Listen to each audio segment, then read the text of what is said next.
Nagawa niya kasi ino-order niya lahat ng materyales. Mahirap magpagawa, talagang magastos. Maambong umaga po sa inyong lahat mga amigo. Welcome po sa Casa Guiñana Private Resort na kung saan ay mayroong mangga na inilalaban ang kanyang sarili. So nagkalaglag po ang ibang mangga. Kaya po ang nangyari po ay kinain namin ang tamis, walang asim. So for today's video ay papakita ko po sa inyo natapos nung isang araw dahil po umuulan na siya. Oo, natapos po dahil kahapon wala po kami. So andito po tayo at bago po ang lahat ay kumusta po kayo? Kumusta ang araw ninyo? Kayo ba'y nakatulog mabuti? Ako pagising-gising. Pag may edad po siguro talagang ganoon. Ay nako, ang hirap pag tumatanda. Opo, kaya nga po sa edad kong 41, na ang itsura ay 81. Kita nyo po, ayan. So, ano na ang natapos? Umuulan-ulan na, maambon-ambon na. So, syempre, ayan. Akala ko ba nag-aayos na sila. Ayan na! Ha? Break time muna tayo. Break time ba? Bakit break time? Nagmagutom. Alam break time. Muulan na. Para alauna, kauwi na kayo. Oh. Para alauna nakaano na kayo. Sa halagang 1,000, spell. Papa-spell na. Mahina tayo dyan. Yan na pala mga amigo. So, ibig sabihin, nakaano na ba kayo? Nakadiga na lahat? Nakadiga na kayo lahat? Ba't hindi natapos kahapon? Ayun na lang ang kulang. Lahat ng loob tapos na. Kailan kayo mag-steel deck? Nakakabit na. Nagkakabit na kayo? Tingnan ko pa walang kinakabit. So for today's video, ayan, kasama natin si Ninong at umahatching, nababahuan sa akin. Naligo naman ako kahit paano. Eto, magagana sila ng steel deck, mga amigo. De pa second turn. Nagkakabit na pala. Ibig sabihin, pag nakabit ba, magandang umaga po. Sige po, i-PPM po. May message ko si Rico. So ngayon po, friend ko si Rico, Ate Elsa. Ayan po mga amigo. Ito na. So nag-start na po sila sa steel deck. Tapos ninong lalagyan ng ano yun, di ba stas? Bakal? Di ba binabakalan yan? Kailan mga gano'ng katagal yan? Next week, mga araw yan? Sabado siguro. Mga Sabado, makapagbabuhos tayo. Kaya pala kailangan kunin yung mixer, no? Kunin na rin natin para may share pa tayo. Oo nga eh. Ganyan pala siya, Mas maganda steel deck, ano? Malinis, ano? Malinis tingnan. Kasi yung mga plywood, ano? Nakakatipid na kaya sa price. Kasya na ba yung natin? Kasya na to? Kasya na sa steel deck natin. Yan ba yung size? Ano ba size ng steel deck? 18 inches. Yung haba? Kahit gaano? Pinuno ko na yan yung ganito, pinuputol na lang namin. Nagpuputol kayo? Nagpuputol. Ayun yung mga haba na yan. Ere. Yan ang order natin. Ito order natin, di ba? Ito kayo sa pagkita lang. Ito kayo sa pagkita to. Tapos, Gagamit naman sa bubong yun. ere pinuputol nyo? Ha? Ito pinuputol. Pinuputol nyo? Wala siya yung isang habaang ganon. Ito na pinakamahaba niya? Ito na pinakamahaba. Yan pala pinakam. Pwedeng iteration natin gano'n yan. Bakit? Matatago yung biga. Oo, nag-gets ko Kaya na. nakalitaw yan. Kailangan talaga puputol-putulin, ano? Oo. Ayun pala, nakastart na pala kayo eh. Hindi siya, kaya pala yung ibabaw niya may ganoon para may mapag-angklahan ng ano? Kaya ng ibakal. Oo, ng bakal. Kapit-kapit sila. Ganun pala siya. Ayan eh, Mataas nga po pala mga amigo eh. Ha? 4 meter. 4 meters daw po ito mga amigo. Sakto. Baka, Ninong, kaya pag nalagyan pala ito ng ano, makakapaggawa rin sa babae, no? Oo, kahit umuulan. Kahit umuulan eh. Pwedeng magplatada, ano? Isang linggo lang naman pwedeng baklasin. Ano, ere? Ah, hindi kagaya ng ano? Yung Yung plywood, sambuan. isang buwan eh, no? 1 week lang pwede tanggalin to. Pwede ka, pwede baklasin. Kaya, ayun nga, oh. Tapos eh, maganda pala ganito kataas, ano? Yun, maganda yung ganito kataas, ano? Oo, Hindi siya mainit. Ganyan pala, oh. Maganda yung ganito kataas kahit na mataas yung kisame mo. Hindi mainit. Tapos, Kaya sabi natin, aaral ka niya nakataas yun. saan? Didikit na rin sa Sa may biga? lalim ng biga niya. Ah, yung kisame natin hanggang biga na. Kabilis nga eh, oh. Nalagyan na agad. Tapos mas mura pa ninong yata pag, eto eh, no, pag steel deck. Pag still mura. Kasi makakatipid pa tayo sa uwan niya sa bakal. Sa bakal. Hindi, bakit ilan ba yung bakal yan? Yung bakal niya, ng mga isang layer lang na gano'n. Isang layer? Lang. Isang patong lang? Isang patong lang. Eh bakit? Eh, still deck yan, pinakabakal na rin. Eh, yung pinakabakal ito na. Ay, standard yon. Oo, yun talaga ako ano. Tapos gaano ka kapal yan yung binuhusan? 4 dyan, 4 inches. Ah, 4 inches. Yung buhos mo. Pero pagka sa plywood, Ganun din ang kapal niya. Kaya lang, yung bakal niya, 2 layer na apat. ah kasi nga walang nakasalo. Kasi walang salwa. Oo, okay. So 4 inches pala yung standard. Pero yung iba nagkakapal o depende sa taas ng building. Or ano. Ganun din. Puro 4 Eh kunyari gawin third floor to, 4 inches pa rin. Ah, ganun din pala. Kala ko depende sa Ano ano. manipis yun, 4 inches. 4 inches malipis yun. Pero okay naman na yun kasi. Tatapingan mo pa ng tiles yung mga 2 inches. Day 6 na. 6 na yun. Ah, okay. Oo nga pala. Kasi magtatiles pa sa taas. Eh pagkatapos ito, di ba, kunyari next week ay nabuhusan na to, ano gagawin natin susunod? Eh, asintado tayo sa taas. Ah, sa taas agad tayo. Diretso na. Diretso na. Mm-hmm. Set natin hagdan doon. Pagka nabuhusan natin yan. Iunahin na yata yung agdan eh, no? Oo, obligado mauna yun pagkabuhos. Oo.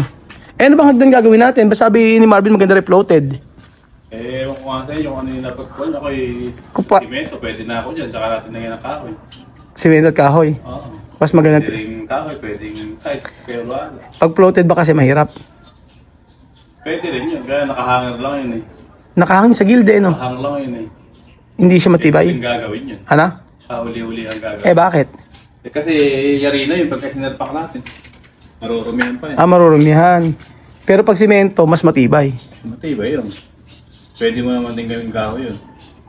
Yung ano niya, yung flooring. Nakatapakan niya. Ah, kung sa tibay lang, yung mas maganda yung... Mas matibay simento. Yung- yung- nakahanger lang yung sinasabi niya. Oo nga eh. Nakahang lang yung tilt. Pakita ko sa Ninong. Kasi mga amigo, yung sa dito kami pinag-uusapan namin about Pero sa baba, kasagdan. hindi tayo pwedeng nakahang dyan. Kung paano yung step sa baba. Oo. Kasi yung sinasabi ni Ninong, di ba dito naka-start yung hagdan? Siguro dito. Ah, dyan yung hagdan. Tapos doon. Tapos merong, Gaganon. oo. Kasi yung mga nakahanger, yung mga sa ibabaw na yun. Paano ba hinahang yun? Bakal yun. Channel. Naggawa ka na ng ganon? Oo, nakagawa na rin kami. Matibay naman ba yun? Matibay din naman, kaya lang hindi natin magagawa agad nga yung sinasabi nila na Kasi kailan tapusin muna siya. sa tilis na muna lahat yun. Pero kasi magandang tingnan yun eh, no? Oo, nakahanga lang siya ganun. Nakahang. Yung buhos kasi, diretso yung islab na gano'n. Kung makikita mo simento, yung harap na yan. Oo. Eh, ba't naglagay pa tayo ng ganon? Eh, kung sakasakaling simento, Semento, para nakaano na. madali lang namang alisin mo kung sakaling Oo. ayaw nyo ng gano'n. Para kasi yung nakahang yata Ninong ang ano ngayon, parang uso, excuse me. Parang yun yata ang uso ngayon eh. Pero ewan ko lang kung Ibubutas natin sa pader. bubod sa pader. Matibay ba yun? Oo, may-wedding tayong bakal. Matagal gawin o hindi naman? Matagal din maliwara rin kami. Hindi na madiwarang gawin. Kaya nga, kasi yung floating na hagdan, yun na nakikita ko kasing uso ngayon. Tapos yung ilalim yata, parang wala eh, no? Wala eh, wala. Oo. Open lang yung mga kuwan. Oo, open lang. Pero kasi yun yata yung ano ngayon eh, no? Eh, yun ang kuwan ngayon, uso ngayon. Uso ngayon. Yun ang gawin natin. Eh kung ikaw, mas gusto mo yung hagdan. Eh, kahit parehas lang din naman yun. Pares lang. Eh, kaya lang isa. Kasi kung gusto mo rin gawing kahoy yun, pwede rin yung simento, pwede mong gawing kahoy yun. Oo. Pwede natin kahoyin yung pinaka-flooring nun. Pero hindi naman siya babagsak, ganun. Hindi babagsak. Pagka-floating? Mm. Paano yung, ang naisip ko kasi ninong ay pag-floating halimbawa, di ba nakaganyan? Ayan, kunyari, ito yung hagdan. Ganyan mga... Nakaganyan siya. Wala nakasalud din sa gilid. Walang nakasal. Yun nga, wala nakasalud sa gilid. Nakahanga siyang ganyan dyan. Basta safe. Safe naman no? Sa bagay, alam niyo naman ang gagawin niyo Hinilahan natin gano'n. Pagka tumama ay bababa pa natin yun. Saan? Kaya yung header niya. Ito. Tayo susok-sukan. Oo, kailangan hindi tatama, Hindi, wala namang problema yun, kahit ibaba, Wala problema yan. Para kasi nagagandahan ko yung ganun, Tapos yung gilid niya salamin. Salamin yung mga gilid. Oo, salamin yung gilid ninong. Yung floating kasi mga amigo, nakaganyan, nakasuksok lang siyang ganyan. Tapos pag... Yung simento, pwede mo rin gawing salamin yung gilid nun. Saan? Yung kagaya sa may resort. Ganun. Pwede mo rin yung gawin yun. Mas safe sa bata, Sa bata, safe yun. Oo. Mas safe sa bata. Sige, tatanong ko muna. Hindi naman natin gagawin yun. Oo, hindi pa naman gagawin. Yung mga kulong ng bakal doon, kung sakasakaling yun ang gusto niyo. Oo. Kasi pagka namin yung simento at abang doon, magkisinsit pa tayo. Magsisinsil. Puputuloy na lang natin. Ito, pupuntahin ko ayaw na, Oo. Tapos pagkayari, ito din di ba to? Tawag doon? Ito yung veranda, parang veranda tayo doon? Ano yung may tawag Ang tawag din sa may part na to? Sa taas? Hallway. Ayun sa hallway. Ito, hallway. Paikot yan, di ba? Hindi, ang hallway dito. Anong hallway yan? Kwarto na tayo dyan. Kwarto agad yun? Oo. So nakataas yan? Oo, nakataas tayo dyan. Saan yung hagdan yan? Saan yung pintuan? Ano yung hallway natin? Ito, hallway. Yung hallway rin, diretso ng din Oo. Doon yung pinto natin, nagaganon. May hallway tayo, kaprato din Yun nga yun. Punta rin sa kwarto. Para sa mga kwarto. Oo, yung sinasabi mo, hallway din mali. Ilang metro? Pero sa may poste dito. Oo. Andiyan yung hallway natin. Kasi magiging 3 kwarto to ninong Oo, tatlo yun. Pero yung sa may kabila kasi di ba, nakaangat. Nakahang doon yan. Oo, nakahang. Kaya isang kwarto na ere na siya. Oo. Nakahang kasi yung part na to Tapos lalapad tayo ron. Hatiin na lang sa 2 kwarto yun. Nakaset up na rin yun. Yung kabila. Patingnan ko nga. Hindi masyadong marami nabili nating steel deck Maina may nakaset up na. Tingnan natin. Yan. Oo. So, bibigaan muna. Nabibigaan muna natin. Ayun pala. Ito lang kulang. Yan ang kulang sa airing craft meron. Sige. Ito na lang po ang kulang sa biga. Pero binabakalan, mayayari bakalan ngayon. Ito babakalan. Ayun, ito na yung babakalan. Nakaangat din kasi yon. Okay. Oo, nag-gets ko na. Para sabay-sabay. Isang busan lang islab natin. Isang busan lang islab, Pero pag steel di kang ginamit, pwedeng hindi isang busan lang. Hindi pwede, kaya kasabay di. Talagang basta nag-flooring ka sabay-sabay lahat. Biga na, kasabay yun. Oo. Plywood. Sabay-sabay siya Kaya lahat. napakaraing materialis maubos mo. Pero kulang pa tayo sa materials. Kasya na siguro sir. Lahat na. Yung pang steel deck, Bakal natin, kasya na rin yun. pang 1,000 natin. kasya na yon. Pero yung yung pang second floor, yun ang wala pa. Yun ang wala tayo. Dapat Konti na lang yun. konti na lang. Hindi na ganito kaya asos. Mainam kasi ginagawa ni Ninong Yung ginagawa niya kasi, ino-order niya lahat ng materials. Pero lahat ng materials mo nagagamit. Di ba? Yung sa isang project hindi nagamit. Nasa foreman talaga, Yung 16 ko lang, kukulangan ko lang mga tayo. Oo. Okay lang. At least nagagamit lahat ng materials. Hindi sayang. Walang masasayang. Walang sayang. Nasa talaga, sa foreman, kung paano, hindi yung bili ng bili. Yung biga nito sa taas, 12mm na lang tayo dyan. Hindi na tayo gagamit ng 16. Hindi na 16. Yung pinakataas. Tas biga uli. Tapos biga ulit tayo. Pero yung taas niya, Ninong sabi ko, di ba sabi mo mas maganda yung standard na lang. 3 meters lang tayo. Oo. Parang hindi Yung bakal na yun, halos yan na yun. Ere na. Hindi na tayo magdudugtong dyan. Okay na siguro yun, Halos yan na yun. Pwede na siguro yun, Ito na yun kasi masyadong matayog. Masyado matayog na. Dito ka, yung taas yun. Kaya nga. Parang hanggang third floor, So, parang halos ganyan kataas siya. Yung bakal na yan, halos sakto na. Ibig sabihin pala, pag na-flooringan to, pwede na uling mag-isinta ng hollow blocks. Yung mga kwarto dyan, pwede natin gawin yan. Okay. Naku, ngayon palang magde-December maraming magagawa, Oo, ngayong December na ito. Baka maisara natin. Kaya nga, baka maisa na itong ngayong December eh. Etong lahat na to. Mas mabilis ata yung trabaho natin dito ni Ino, ano. Pag naisda ba niya, mas mabilis na eh. Kaya nga, parang ala pa yatang 3 buwan ko yun. Wala pa. Wala pa, 2 ano pa lang. Kung eri pala yung nakontrata natin, ay kumita tayo, malaki. O kung nakontrata natin sa may-ari. Kung nakontrata pala sa may-ari, may kumita eh. May project kasi namin yung maabutan 5 buwan. Pakatagal. Mario Jose, pala kinikita. Puro sa tauhan ng kumita, ano, pambihira. Eh, ayan. Pero maganda yung pagkakaano, no? Yung ganyang kataas. Gusto ko yung ganyang kataas eh. Ganda nga ganyan sa ilalim. Oo, sa ilalim. Nakaliwalang tingnan dito pag nabakos mo lahat. Hihilaturan nga lang ako sa tiles nito, ano? Tiles na siguro marami. Oo, kailangan pala i-order. Ilalim. Pero sa taas konti lang. Kasi blessed na to. Umorder na kaya ako ng tiles, Ninong. Huwag muna. Maraming lumalabas ng mga bagong tiles eh. Balik mo, ma-check po. Ay, oo, sige. Pagka magta-type sa tayo, may lumabas na bago. Na bago, ano? Sabagay. Mas maganda yung pagka na-finish na, ano? Tsaka, ano? Mabilis na naman bumili ng tiles, eh. Kaya tsaka marami pang trabaho, diba? Platadahan mo pa lahat yan, eh. Oo, tagal pa. Kaya nga. Iskapunin lang natin, tayo bibili. Eh, oo.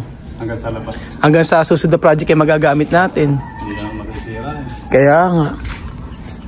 Kung kahoy, gano'ng karami yan. Oo, tsaka sira din agad, ano. Buti nga po nakinig ako kay Ninong, eh. Sabi ko kahoy na lang para makatipid, eh. Hindi pala makakatipid, mas mahal pala pag kahoy ang ginamit sa mga ganito. Gamit lang, ala na yan. Oo, eto, tingin mo, lifetime po. So sa susunod na project, magagamit po natin. So ayun po mga amigo, ito na po yung nangyari, nagawa sa araw na ito mula kahapon. Medyo marami naman at mag-steel deck na, ayan po. Second floor na po siya. Tayo ba sila poste? At nakapagtayo ng poste. Bubuhos. So ayan po mga kababayan ko, excited po ako na makita ko po ang second floor at ipapakita ko po sa inyo pag nasa taas na tayo. So happy po si Kuya Raul na alam niyo po na kahit na mahirap magpagawa, talagang mag-aso. Pero importante po ay may natatapos at meron tayong nagagawa. So tiis-tiis po muna at kumain po muna ng isang tray na itlog. Tapos po manok po na adobo for 5 days and then we will see the effect na magkakaroon ng bahay. So thank you so much po mga amigo at salamat sa inyong pagsuporta. Salamat sa inyong pagmamahal kay Kuya Raul. At ay excited pala ako mga amigo, malapit na makarating sila Wesley. Hulaan nyo kung kailan. Secret! Salamat po, adios. Sama-sama tayong pumunta sa Secret sa airport. Thank you so much po at God bless.